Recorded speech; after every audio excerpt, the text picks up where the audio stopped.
V roku 1996 boli na Slovensku 3 súťaže Miss. Z jednej z nich si víťaznú šerpu odniesla Linda Rezešová. Ešte 2 roky potom sa venovala modelingu. Ukázalo sa však, že mladá kráska je talentovaná aj v inej oblasti. Až po 3-ročnej materskej dovolenke si Linda vyhradila čas na to, aby realizovala svoje predstavy. Na prvom mieste je totiž u nej 5,5-ročná dcérka.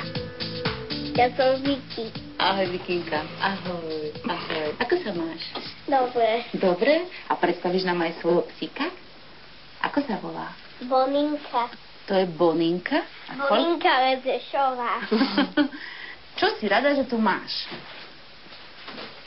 No myslím, že som rada, že tu mám. Mamka mi kúpila dávno mi kúpila túto elastínu z hodinky úžasnej. No ja som si samozrejme hneď všimla, že ty tu máš klavír. A vieš na ňom aj hrať? Dačo viem.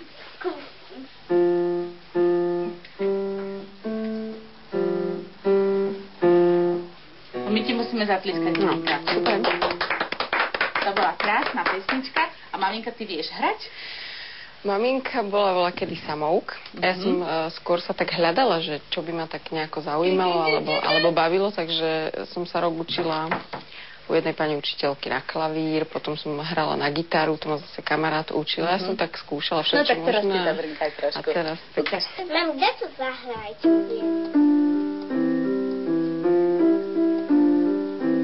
Linda, povedz mi niečo o svojich aktivitách. Čo ty vlastne všetko robíš? No, čo všetko robím? Čo všetko robím a čo všetko by som chcela robiť? Áno. Ja som taký kreatívny človek, si myslím o sebe, že mám strašne veľa nápadov, hlavne veľa nápadov spojených s hudbou a s módou.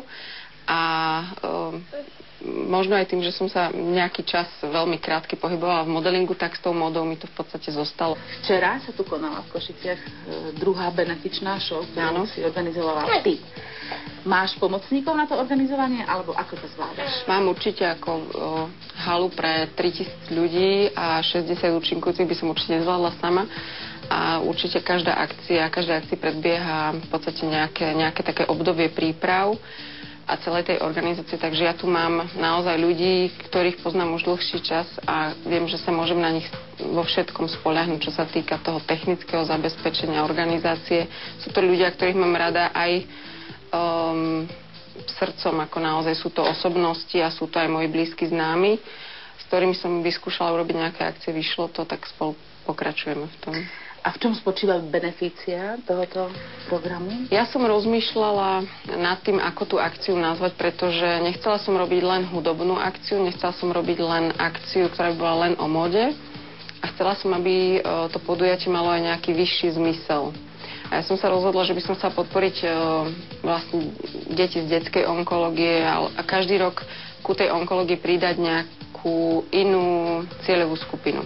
Minulý rok to boli 2 detské domovy, toho roku to bol Dávid Kohodek. Dávidkovi ste darovali peknú čiastku, 50 000 korún. Prečo? Lebo si myslím, že je talent, ktorý sa narodí raz za 100 rokov, možno 200 rokov, neviem. A si myslím, že je správne také talenty podporovať, aby mohli v tom, v čom sú dobrí, pokračovať, napriek tomu, že možno také možnosti nemajú. Takže a zase pozerám sa na to aj tak, že možno pokračovateľkou v tých projektoch bude práve Vicky a možno, že Dávidko raz bude hrať na jej akciách. Takže... A včera si tam bola? Bola som tam. Aké to bolo? No super, mamku som to videla v takých pekných šátach, mala také tablietky na očiach. Linda, človek by si možno povedal, že si tak zabezpečená, že nemusíš robiť vlastne vôbec nič. Čo je to, čo ťa ženie robiť niečo? Prečo nesedíš doma na zadku? Ja si myslím, že každý by mal niečo robiť a ideálne je, ak každý v sebe objaví to, čo mu je blízke, čo ho baví a možno aj v čom je dobrý. Ak tomu venuje taký primeraný čas a robí to tak troška aj srdcom, tak si myslím, že z toho môže veľmi dobre vyťažiť. Nemyslím samozrejme finančne, ale práve tým, že dokáže urobiť napríklad také zaujímavé podujatia, ako som urobila ja, ale to nie je teraz návod, aby všetci robili také podujatia, ale skôr si myslím, že môže si človek splniť aj sen, popri tom pracovať a ešte to aj zúžitkovať dobre. Tvoj manžel ťa podporuje pri tvojich aktivitách? Podporuje, samozrejme. Ja som ho od začiatku podporovala, ešte keď sa mala narodila v tom, čo on robil, takže si myslím, že je to adekvátne, že podporil aj on mňa.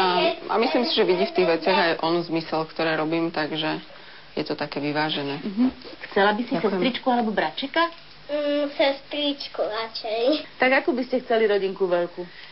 Manžel má 2 deti z prvého manželstva, takže máš bračeka aj sestričku. A ako ja by som určite chcela ešte jedno dieťa. Určite vždy som snívala o 3, ale potom ako človek... ja som bola 3 roky s ňou na materskej dovolenke, potom som sa rozhodla, že budem troška pracovať. A ešte si to tak odkladám, že ešte mám čas. Chvíľku. Sama si zobrala cukričky a maminka ti ich nechcela kúpiť? Ja som si zobrala cukričky a som išla, ako keby som išla z rodej ich ukradla.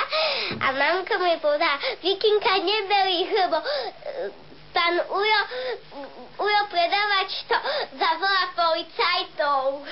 Mami, čo je toto? A potom... To je mikrofón. Mamička ich potom zaplatila tie cukríky, alebo ich vrátila do regálu? Vrátila ich do regálu. A prečo? Lebo si ich nevypýtala sama vopred? Prečo ich vrátila? Neviem prečo, ja by som ich chcela si kúpiť, ale som mala napríklad celý sačok a už ho nemám. Vážne? A veľa papáš sladkého? To je dobre, zdravé? Nie? A tak prečo to robíš? Lebo dlho už nemám sladkosti. Zostala vám torta ešte od včera? Zostalo nám veľa torty, ešte včera sme rozdeľovali. Veronika Hložníková si kúsok odniesla domov pre deti. Ako často varíš? Ako často varím? Keď mám akcie, tak varím menej, to je pravda. Keď je mala v škôlke, tam má ona obed, čiže... Mami, prosím si jablčko. Dobre. A tortu si neprosíš? Nie. A Vikinka čo rada papá? Vicky, ona nie je vyberavá v jedle. Ona vie všetko. Od keľového prívarku cez Ja mám rada čelešničky a malinky. Naozaj? Tvoj život vo všeobecnosti ide tak, ako si chcela? Môj život vo všeobecnosti, neviem, ako človek má možno aj väčšie môžeš dať, má možno nejaké predstavy alebo nejaké sny, ktoré by si chcel v živote splniť, možno čo by chcel dosiahnuť. Nemôžem povedať, že by som mala nejaké méty alebo niečo, čo som chcela v živote dosiahnuť. Skôr ten život som nechávala plynúť a ono to v tom živote prišlo všetko samo. Takže, a už človek len na každom z nás záleží, ako sa s tým vysporiadať so všetkým. Takže, tak ale žijem úplne normálny život ako hoci kto iný. Ráno musím takisto o 6:30 vstať, odniesť dieťa do škôlky, urobiť mu raňajky, obliecť, idem do práce, z práce sa ponáhľam zase pre ňu, odnesiem ju na nejaký krúžok. Teraz dlho nebola, lebo bola veľa chorá od novembra, ale chodí na tanečnú, na jazdecky. A večer, jak každá žena, padám unavená do postele, takže... A tvoj manžel je taký za deň prázdniny, že on vôbec nemá čas na malú, alebo... Nie, práve, že pomôže? je to... Ja to tak vnímam za posledné 2-3 roky. Má oveľa viac času na malú. On veľmi rád s ňou chodí aj bicyklovať, aj v zime lyžovať, aj na koníky s ňou chodí, takže... Takže to je dobrý tatino? Je veľmi dobrý otec. Linda, cením si, že si nás pustila do súkromia. Je to vzácne. Ďakujem. Želám vám, nech sa vám darí. Ďakujem. Celej rodine, všetko dobré a tebe veľa dobrých aktivít, vydarených. Ďakujem. Aj celej relácii prajem veľa úspechov. Ďakujeme.